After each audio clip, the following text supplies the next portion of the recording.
How to unlink Epic Games account from Rockstar Social Club. Hey everyone, welcome back to our channel. In this video, I'm going to guide you on how you can unlink your Epic Games from Rockstar Social Club. So make sure to watch the video till the end.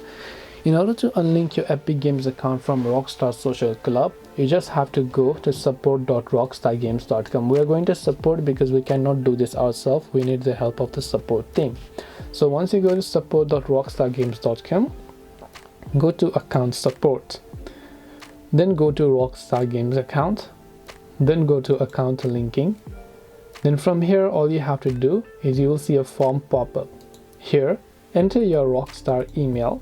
In the description, just tell them that you want to unlink your email or your Epic Games account, from your Rockstar account. Provide them the Rockstar email address and ID, as well as the Epic Games email address and username.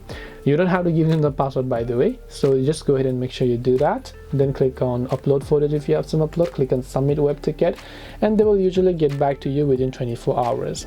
So hope this video helped you. If you have got any questions, feel free to also leave them down below. Thank you for watching and see you in the next video.